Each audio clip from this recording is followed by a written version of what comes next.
Bismillahirrahmanirrahim. Assalamualaikum warahmatullahi wabarakatuh. Waalaikumsalam warahmatullahi wabarakatuh. Yang terhormat Bapak Sapardi selaku Kepala SD Negeri Sojomerto 1. Yang kami hormati Bapak Ibu Guru SD Negeri Sojomerto 1. Sebelumnya saya terima kasih sekali ini Bapak Ibu sudah meluangkan waktunya menghadiri undangan yang sudah saya berikan pada Bapak Ibu Guru semuanya.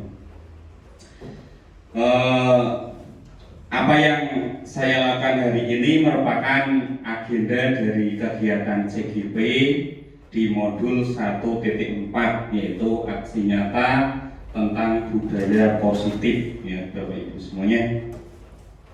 Bahwa ini merupakan tugas akhir dari modul 1 dan harus melakukan diseminasi kepada SD masing-masing. Jadi kegiatan hari ini adalah kegiatan aksi nyata modul 1.4 tentang penerapan budaya positif di SD Negeri Sojomerto 1, Kecamatan Rebang, Kabupaten Batang.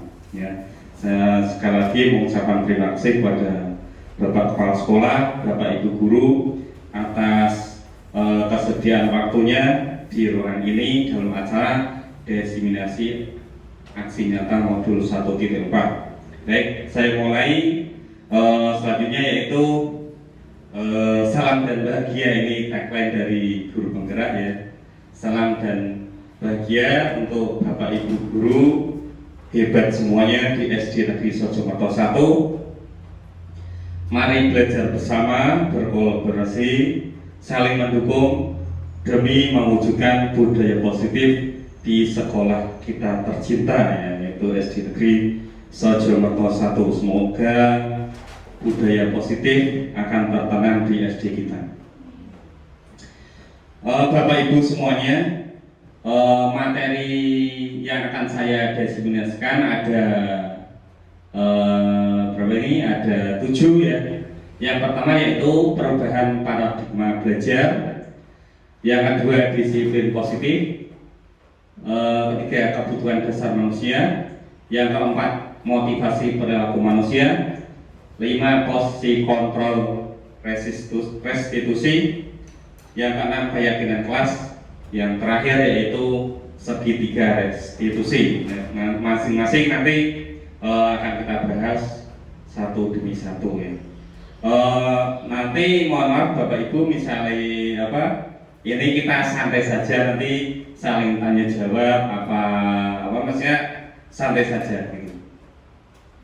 Soalnya yaitu pertanyaan pemantik untuk Bapak Ibu Guru semuanya. Coba ini ada 3 pertanyaan. Pertanyaan pertama, apakah menurut Bapak Ibu hukuman dapat mendisiplinkan anak? Betul apa salah menurut Bapak Ibu? Hukuman dapat mendisiplinkan anak. Betul ya. Oke. Nomor 2, pemberian hukuman dengan hal positif seperti membaca atau membersihkan halaman sekolah dapat meningkatkan disiplin anak. Intinya pemberian hukuman itu apakah dapat meningkatkan disiplin anak? Bisa ya.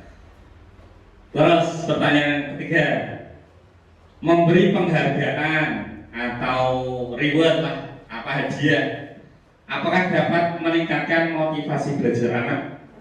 Dapat ya. Baik Bapak Ibu semuanya.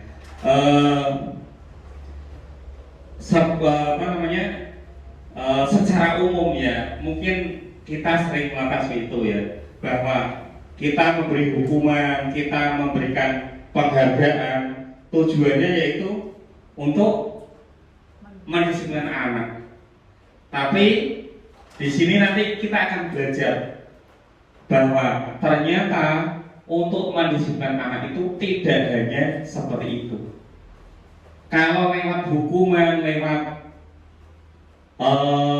hadiah itu justru mendisiplinkan anak dari luar atau faktor eksternal. Tapi dalam diri anak-anak tersebut itu belum tumbuh kesadaran sendiri. Nah, jadi nanti kita akan belajar faktor eksternal dan faktor internal tentang cara mendisiplinkan anak. Selanjutnya itu belajar dengan paradigma baru, seperti yang sudah disampaikan di slide awal tadi, bahwa dalam program CGP ini nanti Bapak Ibu yang ikut ya juga mungkin akan mengalami sendiri, yaitu tentang paradigma baru pendidikan.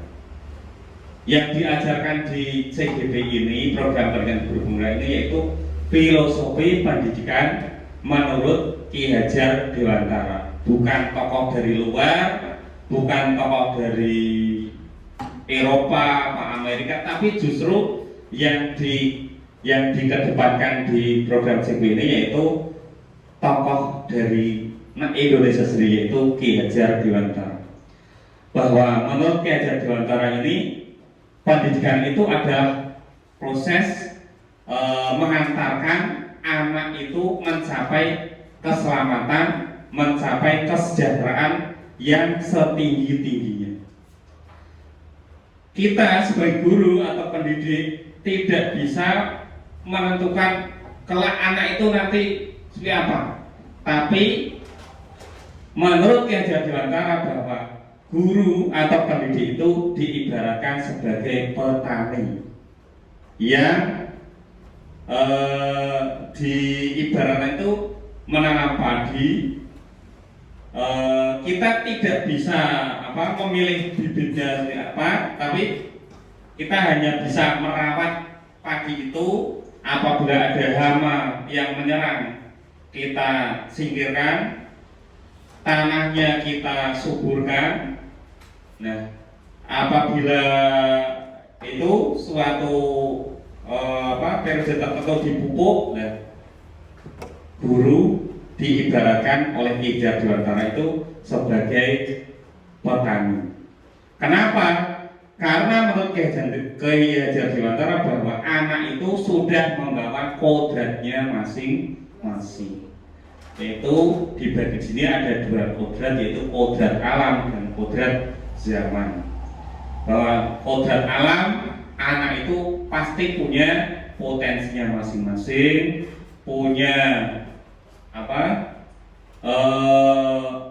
keterampilan masing-masing, yaitu namanya kodrat alam. Di daerah pesisir dan juga di daerah pegunungan mungkin kodrat alam manusia anak itu berbeda-beda. Dan juga kodrat zaman kita, zaman Pak Eko dulu waktu SD ya, mungkin tidak sama dengan zaman anak-anak sekarang yang kita ajar. Nah, jadi sangat berbeda perlakuannya dengan kita waktu dulu. Nah, Ki Hajar Dewantara ini filosofinya yaitu bahwa pembelajaran itu harus berfokus pada anak, karena anak mempunyai keunikan atau karakteristik sendiri-sendiri. Jadi pembelajaran di sini tidak boleh disamakan antara anak yang satu dan yang anak yang lain. Istilah sekarang yaitu pembelajaran yang terdiferensiasi. Pembelajaran dengan paradigma baru dirancang berdasarkan prinsip pembelajaran yang terdiferensiasi, sehingga setiap belajar siswa sesuai dengan kebutuhan data perkembangannya untuk membutuhkan profil pelajar Pancasila yang sudah Bapak Ibu hafal. Ada 6 elemen dari profil pelajar Pancasila, yaitu beriman dan bertakwa pada Tuhan Yang Maha Esa, berkebinekaan global, bergotong royong, kreatif, mandiri, dan terakhir bernalar kritis. Yaitu tujuan dari profil pelajar Pancasila adalah mencetak generasi yang sesuai dengan profil pelajar Pancasila. Selanjutnya saya akan melakukan permainan ini ya. Saya minta tolong ada dua untuk memperagakan ya, saya baca dulu. Cobalah buka, ini ya judulnya ya. Anda dan teman Anda akan melakukan kegiatan, cobalah buka. Anda adalah A. Tugas Anda adalah menghafalkan salah satu tangan Anda. Coba Anda bayangkan bahwa Anda menyimpan sesuatu yang sangat berharga di dalam kepalan tangan Anda. Anda perlu menjaga benda tersebut sekuat tenaga Anda karena begitu pentingnya untuk kehidupan Anda. Tugas B atau rekan Anda adalah mencoba dengan segala cara untuk membuka kepalan tangan Anda. Teman Anda boleh membujuk, menghadik, mengintimidasi, memarahi, menggoda, menggelitik, bahkan menawari Anda uang agar Anda bersedia membuka kepalan tangan. Cobalah melakukan gender. Coba diperhatikan. Ini misalnya Pak Karti sebagai teman ya, teman A ini, Pak Parti punya benda yang sangat berharga di kepalan tangannya Pak Parti ya. Pak Parti punya kontrol di dalam kepalan tangan itu ya. Kapan membuka, kapan memegang sekuat tenaga, kapan mempertahankannya, gitu. Pak Parti punya kontrol sendiri. Dan coba yang B, Pak Eko. Pak Eko dengan segala cara boleh menghardik, boleh melakukan dengan bujukan, rayuan, sentuhan atau hadiah kepada Pak Parti agar Pak Parti mau bersedia membuka kepalan tangan. Ya, coba bagaimana Pak Eko? Oh belum Pak?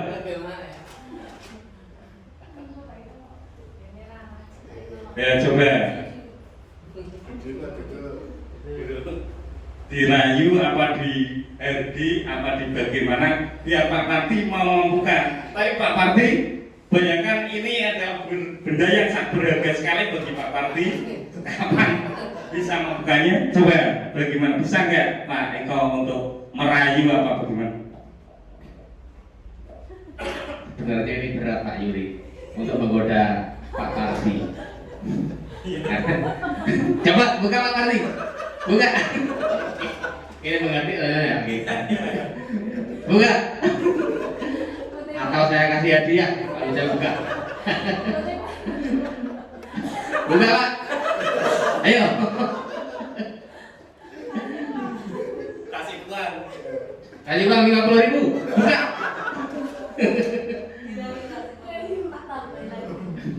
Tetap tidak bisa nih Pak, tidak mempan ini. Pak Parti pendiriannya sangat kokoh, sangat kuat untuk mempertahankan apa yang ada di dalam genggaman tangan. Terima kasih sekali Pak Parti, saya mau tentang hari ini. Ini hanya ilustrasi saja bahwa ya, coba setelah melakukan kegiatan ini, coba pertanyaan satu, apakah Anda atau B membuka kepalan tangan Anda? Oh tadi sudah ya, berarti ternyata tidak bisa nih. Yang bisa mengontrol adalah diri kita sendiri ya, kapan kita harus membuka, kapan harus menutup. Jadi semua orang itu punya kontrol masing-masing. Nah, teori kontrol ini dikembangkan oleh Dr. William Glasser ya dalam bukunya yaitu Control Theory, yang kemudian ini berkembang dan dinamakan Choice Theory, yang menuliskan beberapa miskonsepsi tentang makna teori kontrol. Jadi ada miskonsepsi dari dulu itu ya, bahwa dulu menganggap bahwa guru itu mengontrol murid. Nah ini miskonsepsi ya, artinya kurang tepat menurut. Bahwa semua penguntan positif itu bermanfaat. ilusi, kritik, dan membuat orang merasa bersalah dapat menguatkan karakter orang dewasa memihak untuk memaksa. Ini miskonsepsi yang diluruskan oleh Dr. William Glasser. Selanjutnya yaitu tentang disiplin positif. Dalam budaya kita ya, makna kata disiplin itu dimaknai menjadi sesuatu yang dilakukan seseorang pada orang lain untuk mendapatkan kepatuhan. Jadi disiplin itu diartikan untuk melakukan kepatuhan. Kita cenderung menghubungkan kata disiplin dengan ketidaknyamanan. Sebagai pendidik, tujuan kita adalah mewujudkan murid yang mempunyai disiplin diri, sehingga mereka bisa berperilaku dengan mengacu pada nilai-nilai kebajikan universal ya, dan memiliki motivasi intrinsik bukan ekstrinsik, seperti yang saya sampaikan tadi bahwa diharapkan ya murid itu memiliki motivasi yang dari dalam dirinya sendiri, bukan motivasi yang berasal dari luar. Contohnya misalnya hadiah, hukuman, itu malah durasinya hanya sesaat saja. Saat itu besok, tapi tidak lama. Tapi motivasi yang berasal dari faktor dalam dirinya atau intrinsik, maka durasinya akan lama dan daya ingatnya akan diingat selamanya. Bahwa disiplin positif merupakan salah satu cara untuk penerapan disiplin yang bertujuan untuk menumbuhkan kesadaran serta memberdayakan anak untuk melakukan sesuatu tanpa sogokan, ancaman maupun hukuman. Ya, jadi itu yang sudah sering saya sampaikan di awal tadi, bahwa kalau bisa kita menghindari yaitu melakukan disiplin dengan cara sogokan, ancaman maupun hukuman. Selanjutnya yaitu nilai kebajikan ya. Disiplin sebagai bentuk kontrol diri yaitu belajar untuk kontrol diri agar dapat mencapai suatu tujuan mulia. Tujuan mulia di sini mengacu pada nilai-nilai atau prinsip-prinsip mulia yang dianut seseorang. Nilai-nilai tersebut dinamakan sebagai nilai-nilai kebajikan atau universal. Jadi nilai-nilai kebajikan itu banyak sekali. Contohnya yaitu di slide selanjutnya, termasuk 6 pilar profil pelajar Pancasila. Ini adalah nilai-nilai kebajikan universal secara umum. Jadi seluruh orang itu meyakini bahwa apa yang tertulis ini adalah nilai kebajikan, diyakini kebenarannya, itu maksudnya nilai universal ya. Kalau profil pelajar Pancasila ada 6 ya, seperti yang sudah dikampanyekan di kurikulum Merdeka ya, ada 6. Ini bisa, kalau dulu kemarin saya KKG itu dinyanyikan oleh yang TK itu ya. Beriman dan bertakwa kepada Tuhan Yang Maha Esa, berakhlak mulia itu 1. Yang kedua mandiri, bernalar kritis, berkebinekaan global, bergotong royong dan kreatif. Ini diharapkan ke depan ya, generasi-generasi kita, generasi selanjutnya yaitu diharapkan memiliki 6 elemen yang ada di profil pelajar Pancasila. Ini juga nilai-nilai kebajikan menurut Premier Youth Program ya, ada toleransi, empati, keingintahuan, kreativitas, kerjasama, percaya diri, komitmen, antusias, rasa hormat, integritas, mandiri, dan menghargai. Ini juga nilai-nilai ini saya yakin semuanya yang ada di sini meyakini bahwa nilai toleransi, nilai empati ini sangat penting untuk kehidupan kita ya. Jadi tidak usah dipaksa pun, semua saya yakin meyakini tentang nilai-nilai kebajikan ini. Selanjutnya nilai kebajikan menurut pilar karakteristik, yaitu dari Indonesia Heritage Foundation.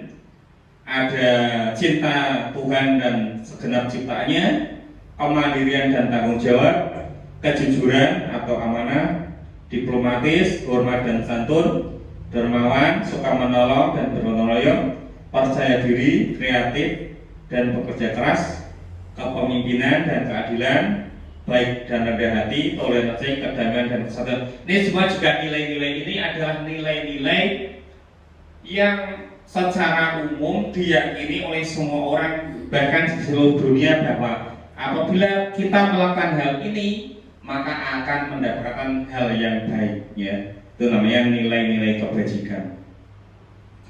Ini juga ada nilai kebajikan dari apa? Saya lanjut saja ini.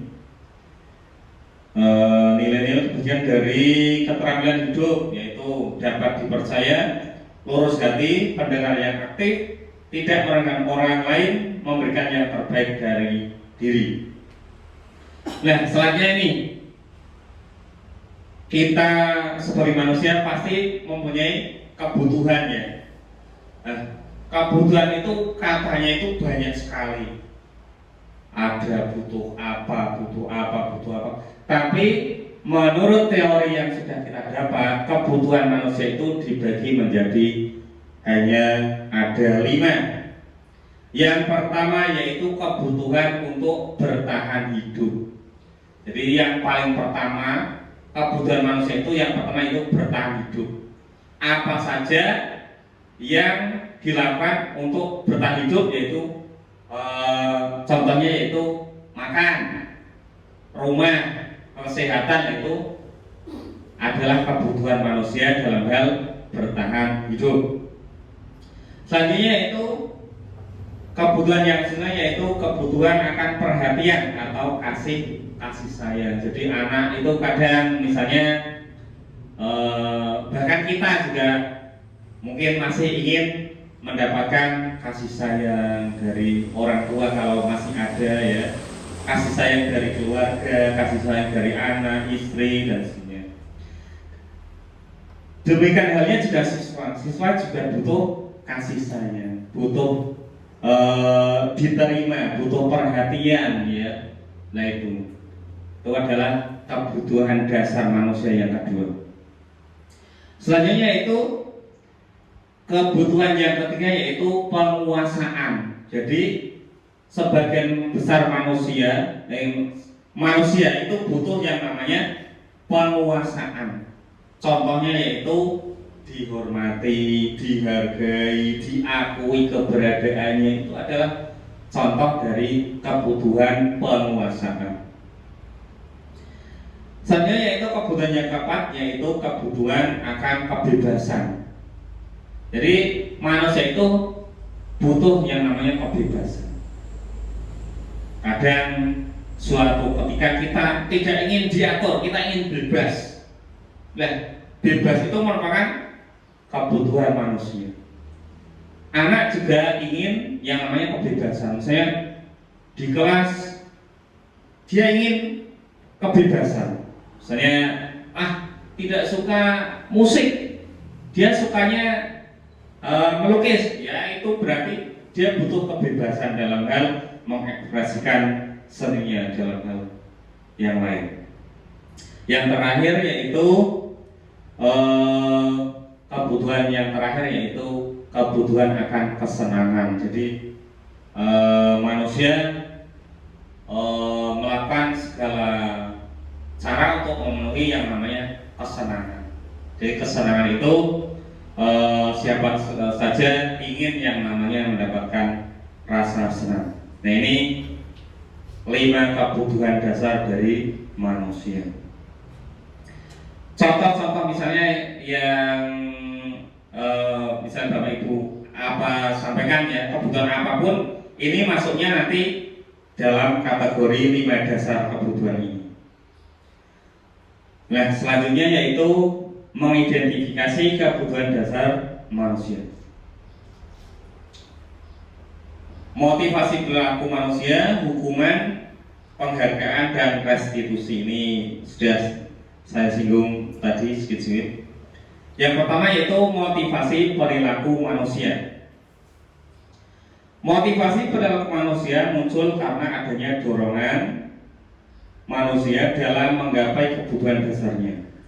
Motivasi perilaku manusia didasari menjadi tiga hal, yaitu untuk menghindari ketidaknyamanan atau hukuman, untuk mendapatkan imbalan atau penghargaan dari orang lain, untuk menjadi orang yang mereka inginkan dan menghargai diri sendiri dengan nilai-nilai yang mereka percaya. Jadi misalnya contoh ya, misalnya contoh motivasi perilaku manusia. Misalnya anak datang ke sekolah tepat waktu jam 7, tidak terlambat.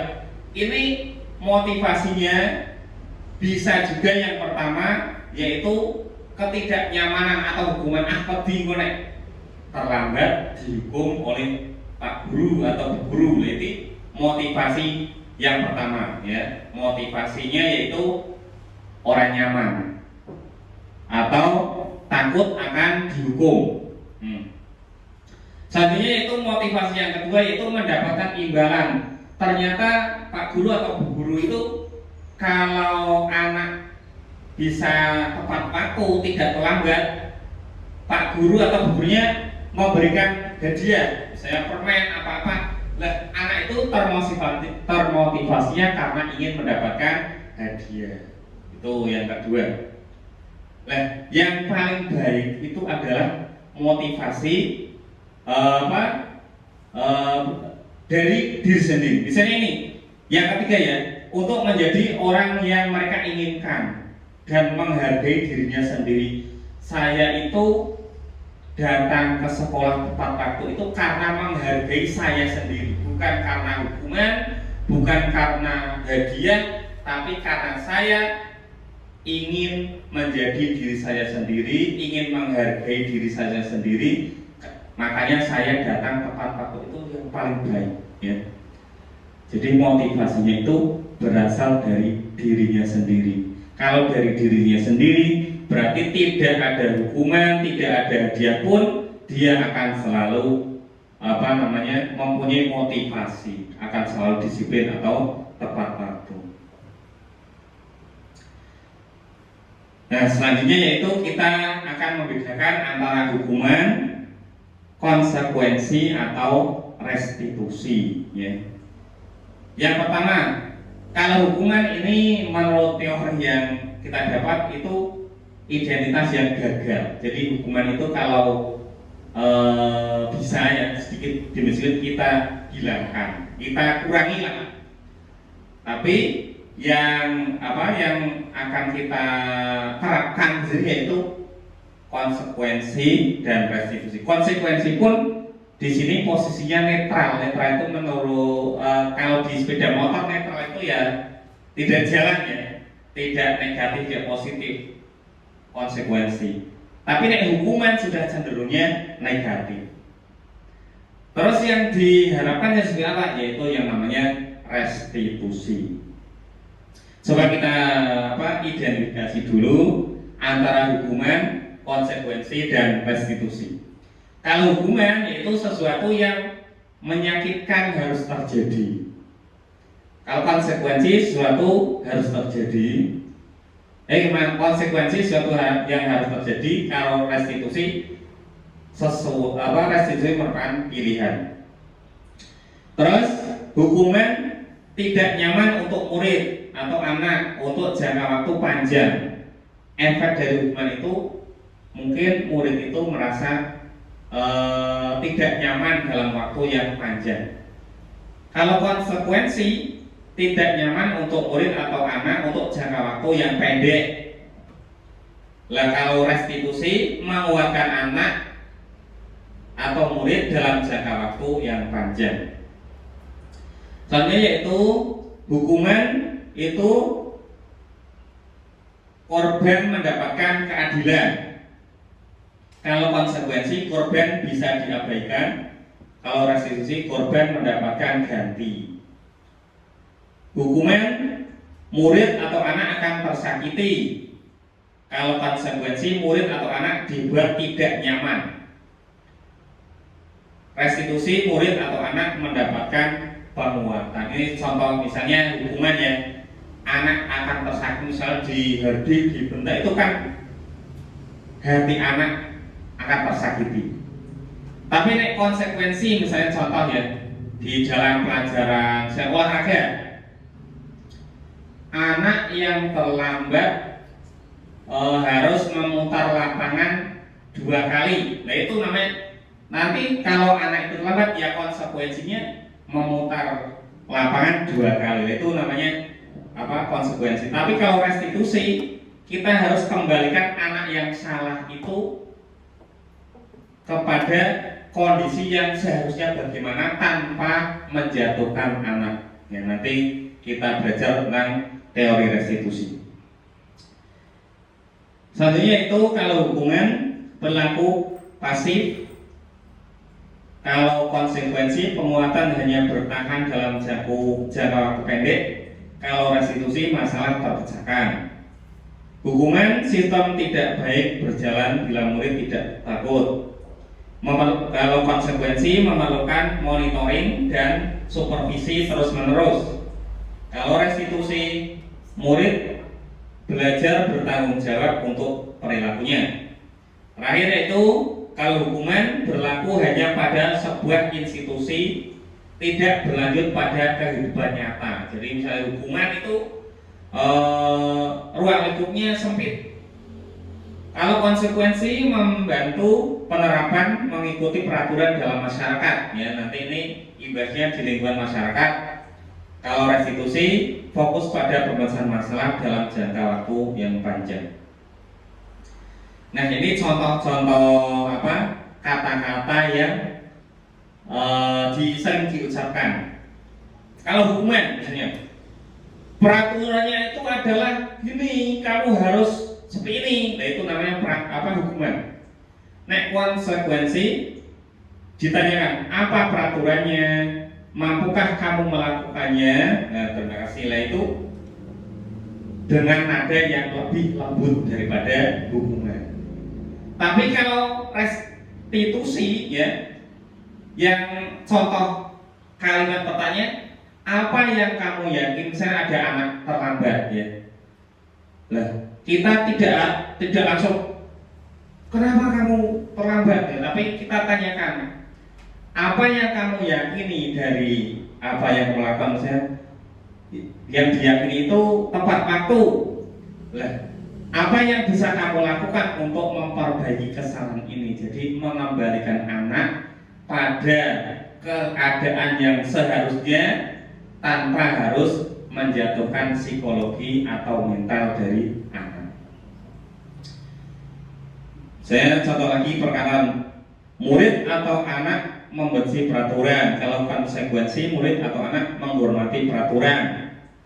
Kalau restitusi, murid atau anak menghormati dirinya dan orang lain. Jadi kalau restitusi itu seperti yang sudah saya sampaikan tadi, hukuman itu negatif, konsekuensi itu netral, 0 berarti netral itu ya. Kalau restitusi berarti positif. Kenapa positif? Karena restitusi itu adalah menghargai dirinya sendiri dan menghargai orang lain. Contoh lagi nih misalnya yang hukuman, awas kalau dilakukan lagi ya, nanti awas kamu. Nah ini negatif. Kalau konsekuensi netral, lakukan apa yang saya lakukan. Ya, lebih kata-katanya itu lebih santun ya. Lah kalau restitusi yang disampaikan yaitu apakah hal ini yang sesungguhnya ingin kamu lakukan. Lah ini masing-masing dari ini hukuman, konsekuensi dan restitusi ini mempunyai nada yang berbeda-beda ya. Kalau hukuman modenya mode paksaan, dipaksa. Kalau konsekuensi biasanya dikasih stimulus respon. Kalau restitusi yaitu teori kontrol seperti yang sudah saya sampaikan tadi ya. Hukuman mendorong menyalahkan dirinya sendiri. Kalau konsekuensi mendorong kepatuhan, restitusi mendorong disiplin positif. Selanjutnya yaitu masih tentang hukuman, konsekuensi, dan restitusi tadi ya. Kalau hukuman, murid atau anak belajar menyembunyikan kesalahan. Kalau konsekuensi, murid atau anak belajar taat peraturan. Kalau restitusi, murid atau anak belajar memecahkan masalah. Ya, jadi kalau restitusi ya di sini yang ditekankan itu adalah restitusi. Ya, jadi bahwa anak itu memecahkan masalahnya sendiri, mencari solusinya sendiri terhadap kesalahan yang dilakukan. Ya. Terus kalau hukuman, mencoba mengontrol anak dengan kekuatan negatif. Misalnya membayar impas kesalahan ya. Kalau konsekuensi mencoba mengontrol anak dengan penguatan positif. Kalau restitusi, anak paham bahwa dirinya sendiri yang pegang kendali atau kontrol. Kalau hukuman, dampak pada murid marah, merasa bersalah, rendah diri, mengasingkan diri. Kalau konsekuensi, kehilangan hak, waktu, jeda seorang diri atau time out ya. Kalau restitusi yaitu murid atau anak tidak kehilangan waktu namun bersemangat untuk memperbaiki diri. Nah ini kalau restitusi itu anak cenderung akan memperbaiki kesalahannya. Kalau hukuman tiba-tiba tidak diharapkan atau sangat melukai. Kalau konsekuensi sudah diketahui atau masuk akal. Kalau restitusi berupa undangan untuk mengadakan restitusi. Jadi kalau restitusi itu anak itu misalnya dipanggil ke ruang BK atau ruang guru apa-apa tanpa harus menjatuhkan psikologi atau mental anak. Hukuman menyakitkan. Guru menjalani konsekuensi dengan menyalahkan atau mengkritik, menyindir, merendahkan. Kalau konsekuensi yaitu guru itu membantu, guru menanyakan peraturan, melakukan peringatan dan menerapkan konsekuensi. Kalau restitusi yaitu menguatkan, guru menyebutkan keyakinan kelas, membimbing kerangka ajuan berpikir restitusi muridnya. Misalnya ada anak yang tidak ikut upacara ya, itu ditanyakan dulu keyakinan kelasnya apa. Dan keyakinan kelasnya itu disiplin. Nah, ditanyakan, kamu yakin nggak tentang keyakinan kelas yang disepakati itu? Ya, itu namanya restitusi. Dan coba kita ada beberapa soal ini ya. Ini termasuk hukuman atau konsekuensi coba. Nomor 1, mencatat 100 kali di dalam buku kalimat saya tidak akan terlambat lagi karena terlambat ke sekolah. Kira-kira ini hukuman atau konsekuensi ya? Hukuman.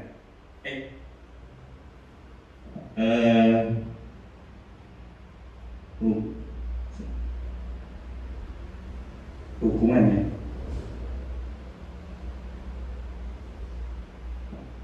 Hukuman. Coba nanti jawabannya apa kita tabung dulu. Lari mengelilingi lapangan basket 2 kali karena terlambat hadir di sekolah. Hukuman apa konsekuensi? Hukuman. Murid diminta untuk push up 15 kali karena tidak menggunakan masker sekolah. Hukuman. Menggantikan kertas tugas teman yang telah dicoret-coret. Konsekuensi ya. Karena sudah ada kesepakatan ya konsekuensi. Membersihkan tumpahan air di meja tulis ketika karena tersenggol pada saat belajar. Konsekuensi. Murid disuruh untuk tidak mengenakan sepatu seharian di sekolah karena tidak mengenakan sepatu hitam. Konsekuensi. Lari mengelilingi lapangan basket 2 kali karena terlambat 10 menit untuk pelajaran PJOK. Nah, coba kita lihat jawabannya ya. Yang pertama yaitu hukuman, tadi betul semuanya. Yang kedua, lari mengelilingi lapangan basket 2 kali karena telat hadir sekolah, hukuman, betul.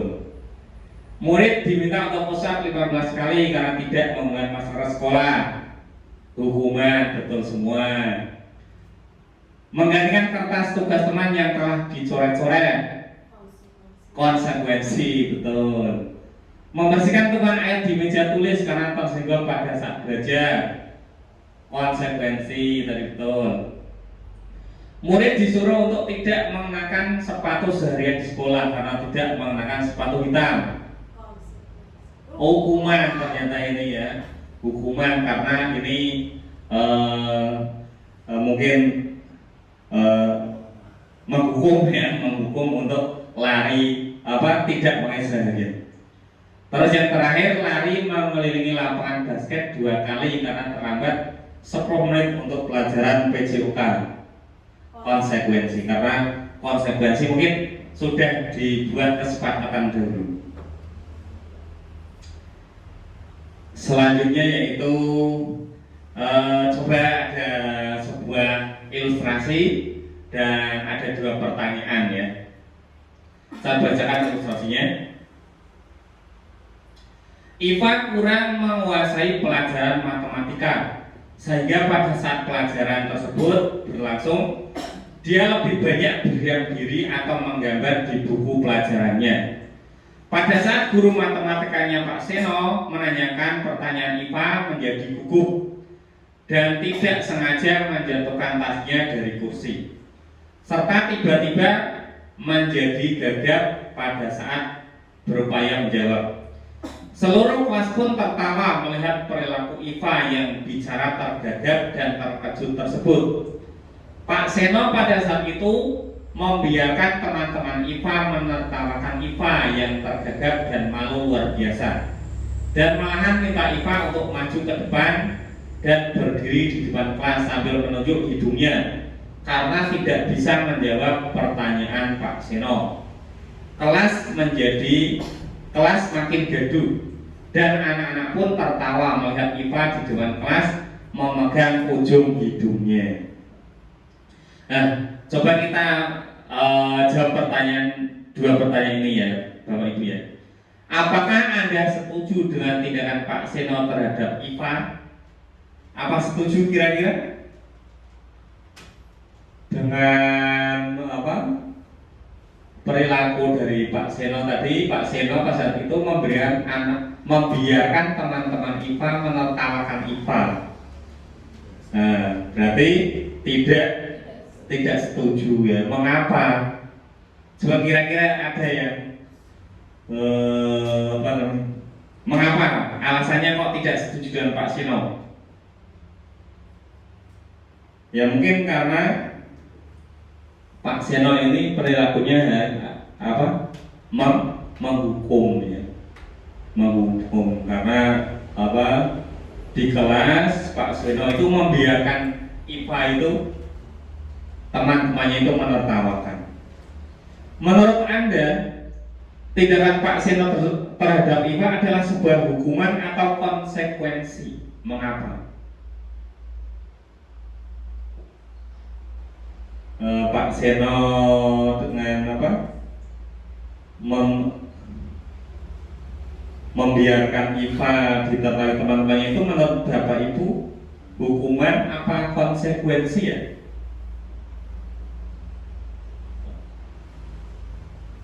Coba kita baca lagi ya. Iva kurang menguasai pelajaran matematika sehingga pada saat pelajaran tersebut berlangsung dia lebih banyak berdiam diri atau menggambar di buku pelajaran.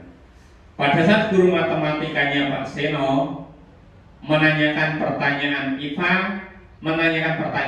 Iva menjadi gugup dan tidak sengaja menjatuhkan tasnya dari kursi, serta tiba-tiba menjadi gagap pada saat berupaya menjawab. Seluruh kelas pun tertawa melihat perilaku Iva yang bicara tergagap dan terkejut. Pak Seno pada saat itu membiarkan teman-teman Iva menertawakan Iva yang tergagap dan malu luar biasa, dan malahan minta IPA untuk maju ke depan dan berdiri di depan kelas sambil menunjuk hidungnya karena tidak bisa menjawab pertanyaan dari Pak Seno. Ya, Pak Seno malah justru menyuruh IPA maju ke depan dan menunjuk hidungnya. Itu berarti Pak Seno melakukan sebuah hukuman, ya, karena cara menertibkan Pak Seno itu dengan cara menghukum, ya. Terus ada ilustrasi yang selanjutnya, ya. Ini dari ilustrasi ini nanti ada 2 pertanyaan lagi. Coba saya bacakan pertanyaannya, ilustrasinya dulu. Ibu Anas, guru kelas 2 SD, mendapatkan masalah. Murid-muridnya tidak bisa tertib berdiri antri di depan pintu kelas dan selalu berebut masuk ke dalam kelas setelah jam istirahat usai. Ini tentunya sangat mengganggu proses pembelajaran, di mana kelas tidak dapat mulai tepat waktu karena Ibu Anas sibuk menenangkan murid-muridnya untuk waktu cukup lama. Akhirnya Bu Anas berpikir cepat dan mengandalkan stiker bintang. Setiap murid-muridnya akan masuk kelas usai jam istirahat, Bu Anas akan mengiming-imingi murid-muridnya dengan stiker bintang. Siapa yang dapat berdiri lurus dan berbaris rapi, antri di depan pintu, dapat bintang dari Bu Anas. Sebagian besar murid-muridnya menyambut tantangan tersebut dan langsung berdiri rapi di depan pintu agar mendapatkan stiker bintang. Hal ini tentu dilakukan Bu Anas selama beberapa minggu karena cukup berhasil membuat murid-muridnya berdiri rapi antri di depan pintu. Sampai pada suatu saat Bu Anas sakit dan terpaksa digantikan Pak Heru. Pak Heru tidak mengetahui tentang stiker bintang dan benar saja pada saat masuk kelas usai jam istirahat, murid-murid kelas 2 kembali berebutan masuk kelas. Apa yang terjadi? Mengapa, ya? Jawab ketiga pertanyaan ini dan berilah minimal 2 tanggapan terhadap jawaban rekan Anda. 1. Berdasarkan teori motivasi yang telah Anda pelajari pada pembelajaran sebelumnya, kira-kira apa motivasi murid kelas 2 untuk bersiap berdiri antri sebelum masuk kelas? Coba Mbak Husna berdiri maju, Mbak. Kenapa kira-kira kok anak-anak di kelas 2 mau antri di depan kelas dengan Bu Anas? Kenapa?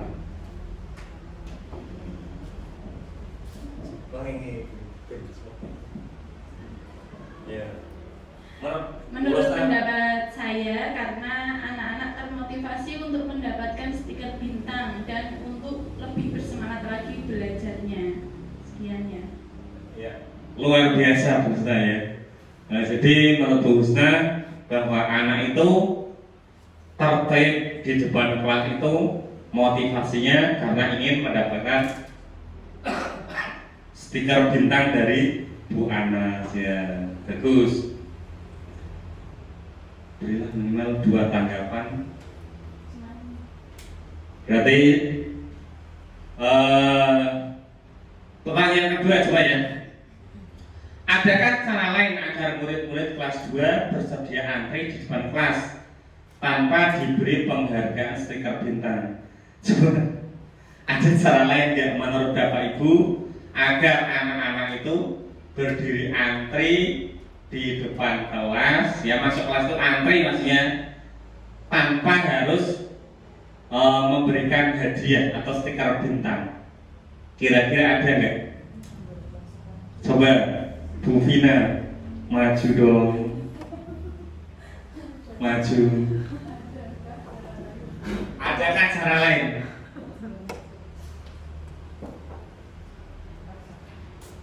Menurut Bu Vina, selain dengan cara memberikan hadiah itu, menurut Bu Vina kira-kira ada nggak cara untuk menertibkan anak?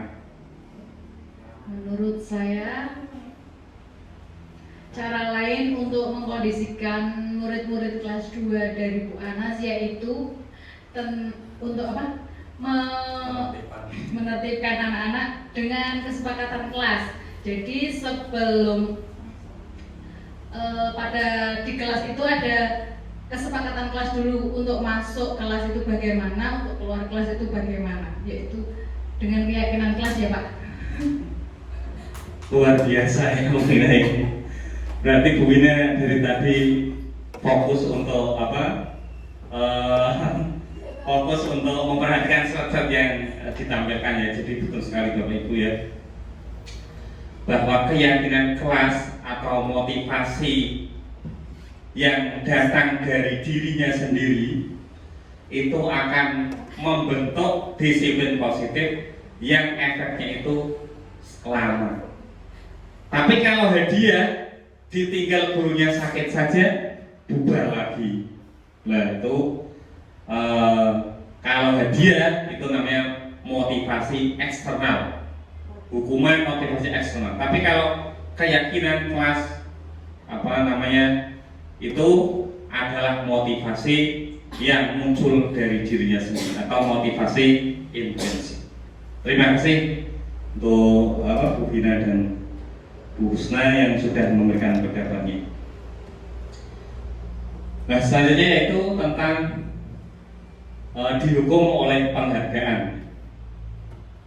Saat kita berulang kali menjadikan hadiah kepada anak-anak agar berperilaku bertanggung jawab, atau kepada seorang murid agar mempelajari sesuatu yang baru, atau kepada seorang karyawan agar melakukannya pekerjaan yang berkualitas, kita sedang berasumsi mereka tidak dapat melakukannya, atau mereka tidak akan memilih atau untuk melakukannya. Jadi ini orang-orang yang menghukum itu menganggap seseorang atau orang lain itu tidak bisa melakukannya. Orang itu bisa melakukannya kalau dihukum.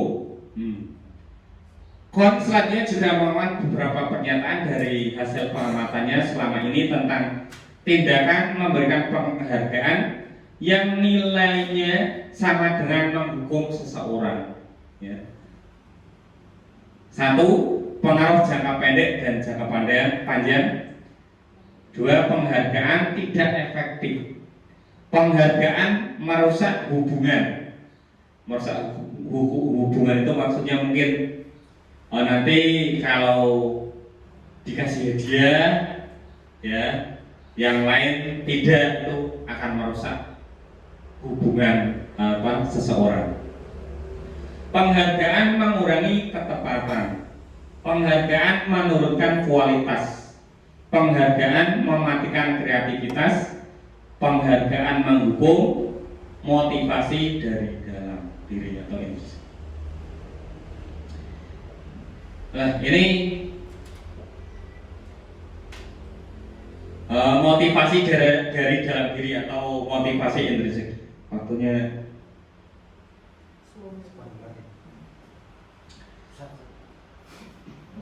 ya, di awal sudah saya sampaikan tadi bahwa motivasi ada dua ya. Ada motivasi eksternal seperti tadi menghukum atau hadiah. Yang kedua yaitu motivasi dari dalam diri atau motivasi intrinsik.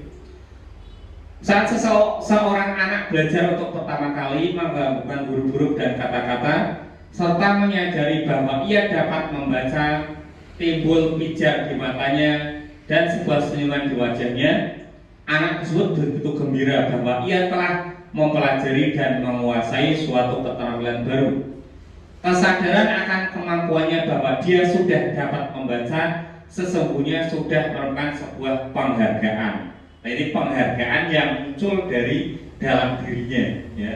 Bahwa saya itu sudah bisa membaca, itu adalah motivasi yang timbul dari dalam dirinya. Jika kita memberikan penghargaan kepada seorang anak pada saat dia sedang merasa bangga dengan pencapaiannya sendiri, maka kita akan mengambil kegembiraan yang saat itu sedang dirasakan secara alamiah. Ini menurut teori ya, bahwa anak itu kalau misalnya merasa sudah bisa membaca, itu anak itu sangat senang sekali. Sudah bisa misalnya melakukan lompat tinggi setinggi misalnya lompat jauh sejauh misalnya 6 meter. Kalau anak berhasil itu bangga. Kebanggaan itu adalah kebanggaan yang muncul dari dalam dirinya atau motivasi intrinsik. Kita sebagai pendidik apabila memberikan hadiah atau penghargaan justru akan merampas kebahagiaan dari anak itu secara alamiah, ya. Karena secara alamiah anak itu sudah merasa bangga. Kalau kita memberikan penghargaan hadiah atau penghargaan yang lain, justru menurut teori ini akan merampas dari kebahagiaan anak tersebut. Sekarang yaitu ciri-ciri restitusi, ya. Ini terakhir, 5 titik terakhir. Restitusi bukan untuk menebus kesalahan, namun untuk belajar dari kesalahan. Jadi restitusi itu belajar untuk memperbaiki kesalahan. Restitusi memperbaiki hubungan, ya. Misalnya antara murid dan guru, apabila murid melakukan kesalahan, pasti hubungan guru dan murid itu akan terganggu. Tapi dengan restitusi nanti hubungannya akan baik lagi. Restitusi adalah tawaran bukan paksaan. Restitusi menuntut untuk melihat ke dalam diri. Restitusi mencari kebenaran dasar yang mendasari tindakan. Restitusi diri adalah cara yang paling baik. Restitusi fokus pada karakter bukan tindakan. Restitusi menguatkan. Restitusi fokus pada solusi, ya. Jadi restitusi ini nanti menawarkan solusi kepada anak untuk memperbaiki kesalahannya. Restitusi mengembalikan murid yang berbuat salah pada kelompoknya. Jadi misalnya anak yang sering berbuat kesalahan itu nanti dikembalikan kepada komunitasnya lagi dengan keadaan yang lebih baik lagi. Pendekatan restitusi sebuah cara menanamkan disiplin positif pada murid. Menurut Gosen bahwa restitusi adalah proses menciptakan kondisi bagi murid untuk memperbaiki kesalahan mereka sehingga mereka bisa kembali pada kelompok mereka dengan karakter yang lebih kuat. Nah, perbedaan penanganan kasus, ya, misalnya ini siswa tidak mengerjakan tugas. Kalau hukuman, guru marah dan siswa menjadi ketakutan. Nih, ya. Kalau konsekuensi, guru tegas dan siswa menghormati peraturan yang ada. Nah, kalau restitusi, guru terbuka dan siswa menghormati dirinya dan menghormati orang lain. Seperti yang saya sampaikan bahwa restitusi itu ada menghargai dirinya sendiri dan menghargai orang lain. Nah, posisi kontrol di sini sebagai pendidik kita ada 5, ya. Yang pertama, posisi kontrol sebagai penghukum, posisi kontrol sebagai pembuat orang merasa bersalah. Yang ketiga, posisi kontrol sebagai teman. Yang keempat, posisi kontrol sebagai pemantau. Yang kelima, posisi kontrol sebagai restitusi atau manajer. Ini manajer. Ini menurut Dian Gosen. Nah, ini kata-kata dari masing-masing posisi kontrol tadi, ya. Nek penghukum misalnya, ya, kalau penghukum kata-katanya, kalau kamu tidak melakukannya, awas ya, rasakan. Ini kata-kata sebagai penghukum. Kalau membuat orang bersalah, kata-katanya, kamu seharusnya, kamu sudah tahu ibu lelah sekali. Nah, ini membuat orang bersalah. Misalnya contohnya, ya, misalnya anak itu terlambat. Bisa ada anak terlambat, langsung dipanggil, sini kamu nggak kapok-kapoknya, ya. Kamu mau nggak? Kamu mau Bapak merasa malu di depan Bapak kepala sekolah, lah. Ini membuat anak itu merasa bersalah, ya. Maksudnya membuat orang bersalah. Nah, kalau posisi sebagai teman, ini kata-katanya lebih lembut lagi. ayolah lakukan demi ibu, ayolah kamu datang tepat waktu demi ibu. Nah itu, ini posisi sebagai teman. Kalau sebagai pemantau, dilihat peraturannya, ya, misalnya peraturannya itu bagaimana, ya kamu seharusnya bagaimana, nah itu sebagai pemantau.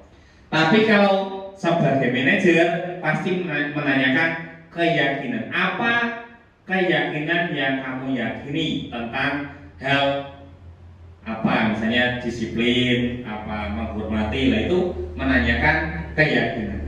Ini tidak usah saya baca lagi, nanti waktunya tidak sampai. Nah, ada 5 posisi kontrol ya. Yang pertama itu tadi sebagai penghukum ya. Kalau penghukum, seseorang penghukum bisa menggunakan hukuman fisik atau hukuman verbal. Ini sangat dilarang ya sekarang ini, hati-hati sekali. Ini misalnya penghukumnya misalnya mata melotot atau menggunakan jari untuk menghardik ya. Terlambat lagi, pasti kamu telat lagi. Lah ini sangat meruntuhkan mental anaknya kalau penghukum ini, posisi kontrol sebagai penghukum. Dan selanjutnya itu posisi kontrol sebagai pembuat merasa bersalah. Ya ini juga, ini sebaiknya itu dihindari ya. Posisi membuat merasa bersalah, anak itu merasa bersalah. Misalnya contohnya yaitu, ibu sangat kecewa sekali dengan kamu. Berapa kali ibu harus memberitahu kamu ya? Gimana coba kalau orang tua kamu tahu kamu berbuat begini? Nah itu anak itu justru akan merasa bersalah, akan merasa minder.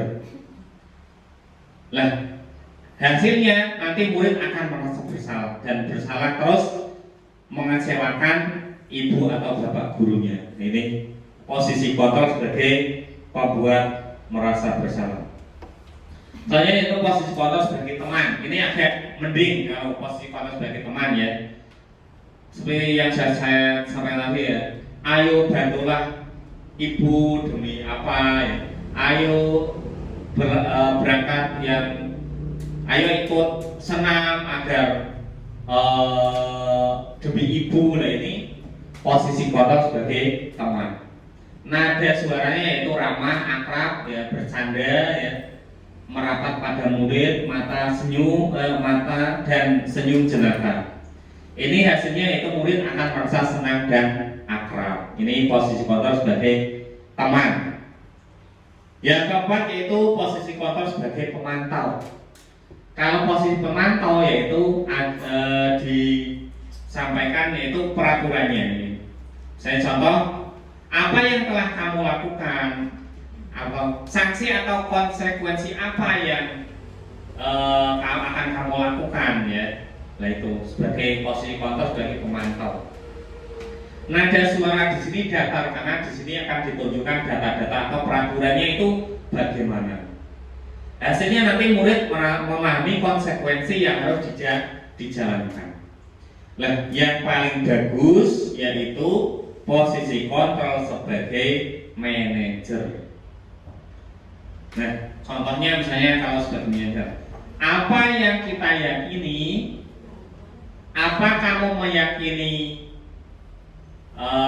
sesuatu misalnya, jika kamu meyakininya, apakah kamu bersedia memperbaikinya? Nah, pertanyaan-pertanyaan seperti ini itu akan mengembalikan murid dari yang tadinya salah ke dalam jalan yang benar tanpa harus merendahkan atau minder, muridnya itu minder.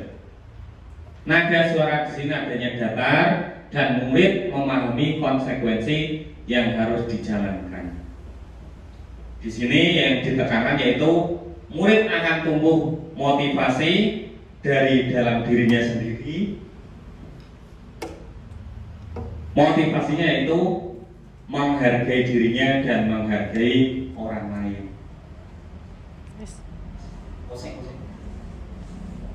Nah, itu 5 posisi kontrol di sini ya. Sudah saya sampaikan.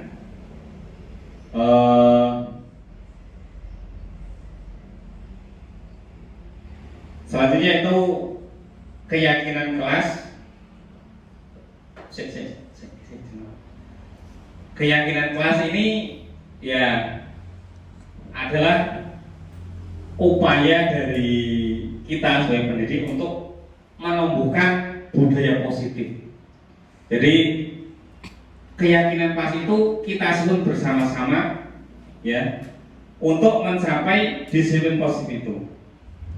Nah, contoh keyakinan kelas selalu bersikap positif, senantiasa menjadi diri terbaik. Nah, ini sikap-sikap positif yang disepakati oleh seluruh kelas.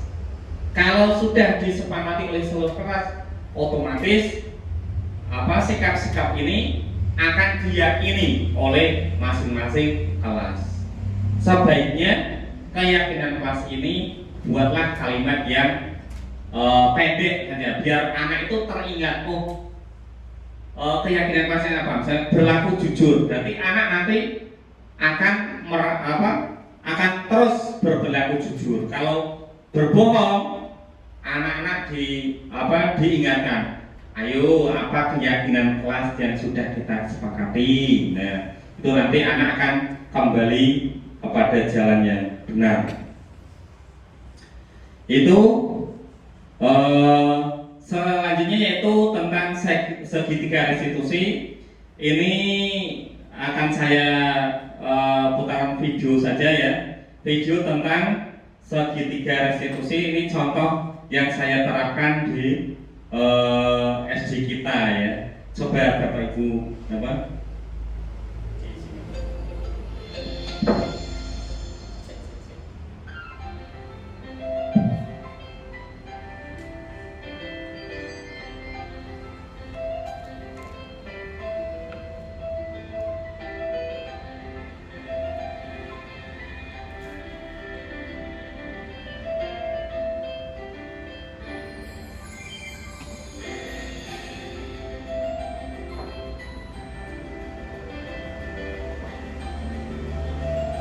tahapannya ya.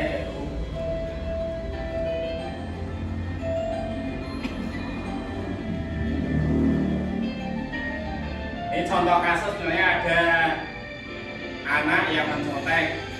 Itu kan dia melakukan kesalahan. Lah,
Nah, itu tentang penerapan segitiga restitusi. Contohnya mungkin seperti itu, kurang lebih seperti itu.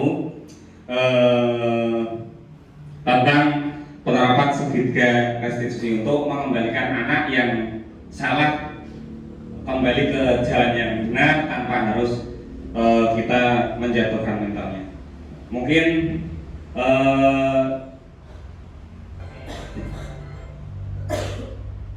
bentar ya, saya kembali ke slide lagi. Bapak Ibu, mungkin demikian ya diseminasi dari saya tentang modul